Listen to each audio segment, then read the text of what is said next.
schedule, but to be honest, I just felt it was too busy. I wanted something very simple. All right. Is everybody good with kind of a flashcard overview for however you're going to do it? All right. If you go to Edmodo,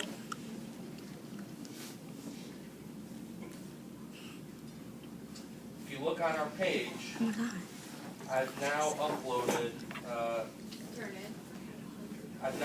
Uploaded so that there's the Latin roots lesson. You can only turn it in, no? What? You can turn it in. Yeah. Okay. What are you going to turn in? My thing, it's on that. Okay. Yeah. Oh yeah, I put it in as an assignment so you can turn something in. Yeah.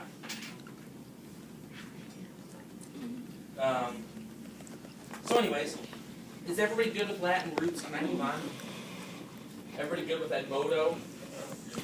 Okay. On Edmodo, there's two other things I wanted to talk to you about. One thing.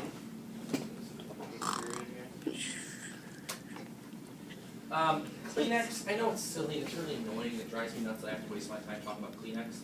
But at some point during this year, your nose will probably run. You'll want to wipe your boogers on something. If you bring it, it's not gross sounding, I know, it grosses me out too. But if you bring in Kleenex, you don't have to use, I don't know, whatever you would use on Kleenex. I will not be buying Kleenex for 250 people, okay? I have a newborn baby, I'd like to have him fed and in diapers, and I don't want to eat ramen. So I'm not going to be buying Kleenex. That's gross. It is good, but not every day. It's aight. And so anyways, so if you guys could, if you guys bring Kleenex in, we'll have Kleenex to use. I guess that's as simple as it is. I don't have any right now, so I hope you don't need any today.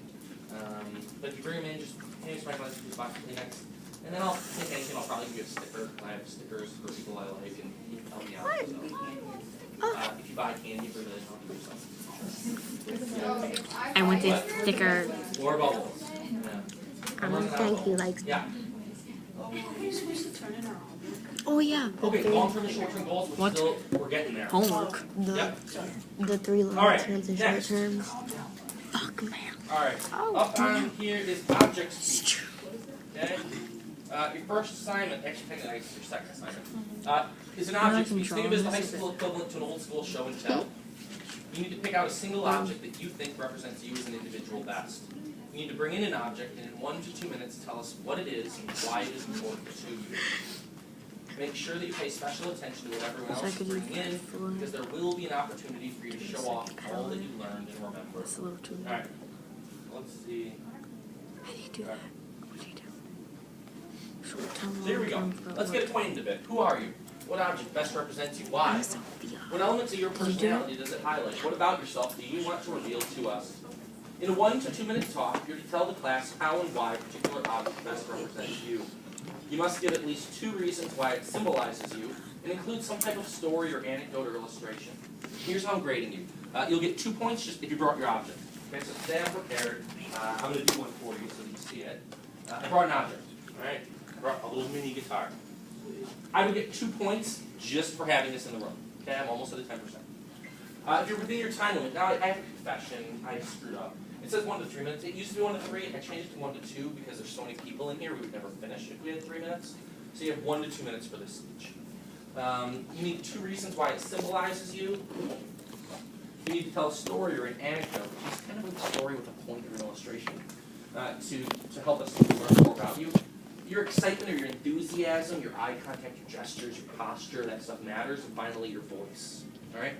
Now, I want to talk to you guys about giving speeches. Because inevitably, in every class, about half the people are kind of intimidated or nervous or just don't like speaking in public. But if you're honest, you're like, yeah, I don't really like giving speeches. Raise your hand. Okay, it's usually, okay, for this class, it's more than half class. It's 3/4 of the class. Now, I tell you that for a simple reason. Our mind plays tricks with us. And when people start giving speeches, you sit out there and you go, man, everybody else is really good. I'm going to be awful. Everybody else is great at this. I stink. Your mind starts playing these tricks. I'm serious. For a lot of people, your mind starts telling you these lies. Now, I just did that almost everybody in here, not everybody, but a lot of people said, yeah, it's not my favorite thing. Not good at it, don't like it. And yet, you'll see next class, you guys are going to do great. Because you're really good at it, you just let yourself kind of psych yourself out. Now I'll tell you a couple things. One, it's just one of those things you have to do. Like in life, you have to get to the point where you can communicate in front of other people, because you end up having to do it a lot in life.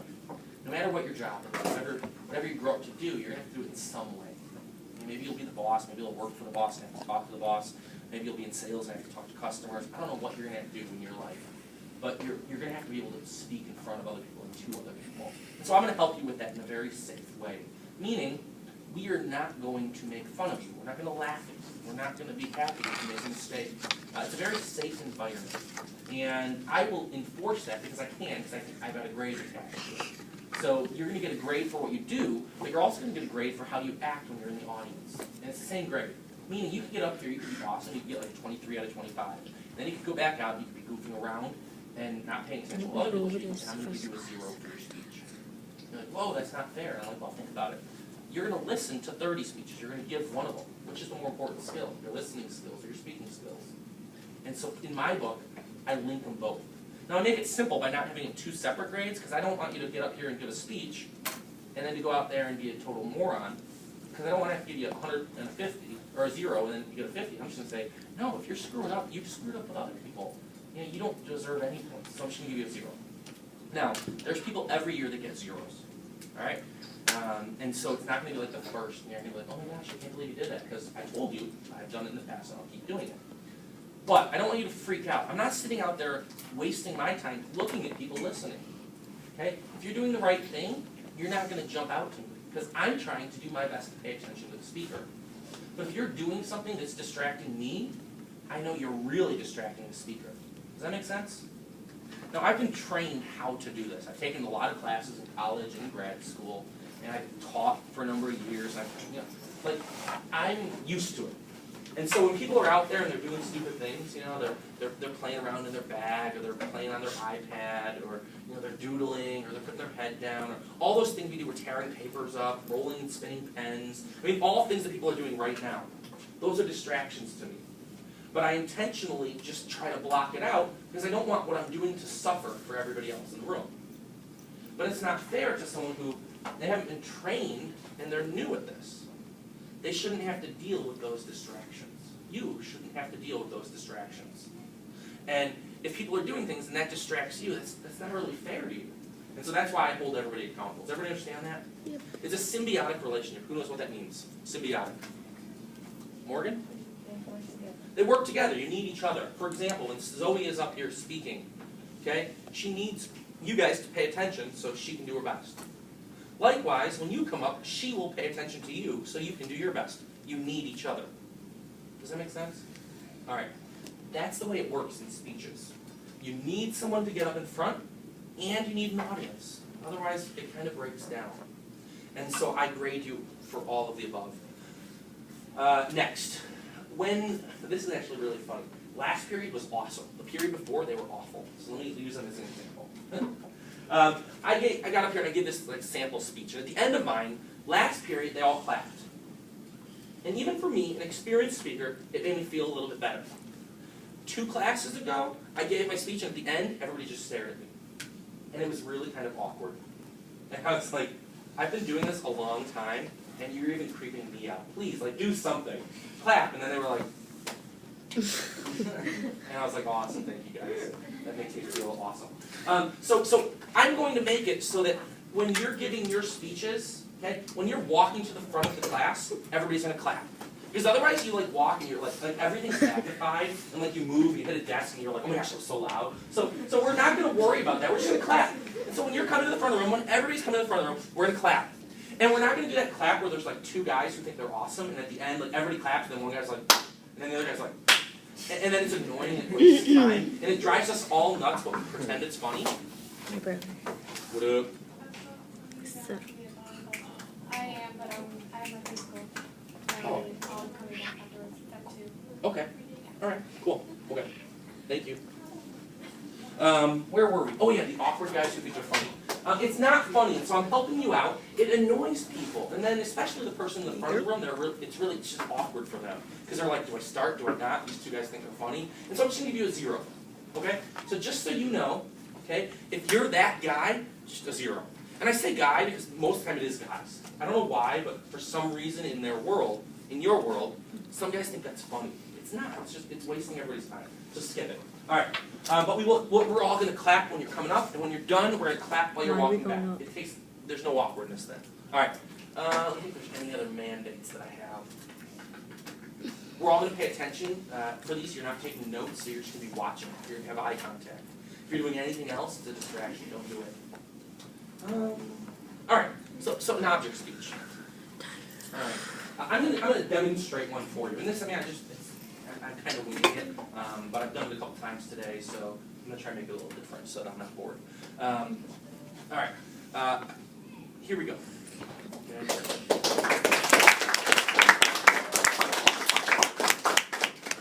Hello, my name is James Michaelaichik, and I brought one of my guitars in today because I think this actually represents who I am as an individual best. Think about it. A guitar, it can make so many unique, different sounds. If I want to rock out, I can plug it in and I can jam. I can play a nice rock song. If I feel like kind of slowing down and being a little bit more emotional, I can play a classical piece or a slower piece of music. All from the same thing, guitar. It's really like me in a lot of ways because, well, for example, you guys see the rock version. You see when I'm coming in and I'm amped up and I'm ready to go, and I'm trying to make people laugh so that they're staying engaged and involved, and I'm clicking on all cylinders. And then I leave here and I go to volleyball and I'm taking care of leading, as we have 30 girls that are in the program, and I'm trying to make that run. And then I leave from there and I go to daycare and I pick up my son. You get the idea. I'm kind of rocking out always. But there's other times in my life where I just like to slow down, where I like to pick up my guitar, maybe play something in my favorite leather chair, or grab a book and read by the pool, or go sit down by the lake and just look out at the otters and the turtles and the fish, where I just enjoy slowing my life down. Just like on a guitar, how I can rock out and I can slow things down. Also on a guitar, I can play different sounds, and I can make those sounds happy and I can make those sounds sad based on the type of chords that I'm playing. Just like in my life, there's a ton of different chords to my life. Right now there's a lot of happy notes. My son was born this summer. We've got a new team with a lot of potential. There's a lot of things that are really good. But at the same time, there's those emotional things that are kind of sad for me. This past summer, I got the opportunity to go see my family up in Chicago and in Michigan. But then now I'm here, and it's sad because I'm 1,500 miles away. And as my son does something for the first time, I wish that his grandma could see it. But she's not here, and so it makes me sad. And so, as I analyzed my life and as I thought about what could represent me, I came up with the guitar because I can rock out and I can contemplate, and at the same time I can be happy and I can be sad. And so this guitar, I think, represents me best, and that's why I brought it in to share with you guys today. Thank you. All right, so as you analyze it, you'll notice I did a couple of things. All right, at the beginning I introduced myself and my object. It's a simple way to start. Instead of if I came up here and I said, I want to tell you about my mom, you'd be like, you're holding your guitar, dude. It's not alive. So yeah, I had an introduction. And so I said, hello, my name's James Michaelaichik. Today I want to share with you about how the guitar actually represents me. It was one sentence. But in that sentence, I set the purpose for everything that I was going to talk about later. And then as I talked, you'll notice I didn't really talk about the guitar. Now I talked a little bit about it. You can make these sounds or these sounds, just like in my life, you have this and this. I used it kind of metaphorically.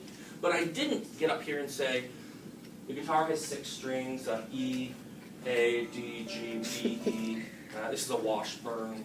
I got it from fatwaller.com with $75. I pay extra for the key. Like, it wasn't about the guitar. It all kind of surrounded around it. But what was it about? What was it about me? Yeah. It was about how the guitar can be considered you in your life, how sometimes you can be happy and sometimes you can be sad. Sure. Yeah. It's about what the object represents. Exactly right. Yeah. And so you guys nailed it right there.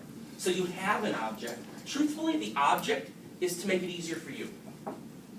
That's easier than you coming to the front of the room, not holding anything, saying, let me tell you about myself. For some reason, that's harder than saying, I brought in this guitar and I want to use it to tell you a little bit about myself. It just makes it easier. Now, truthfully, it doesn't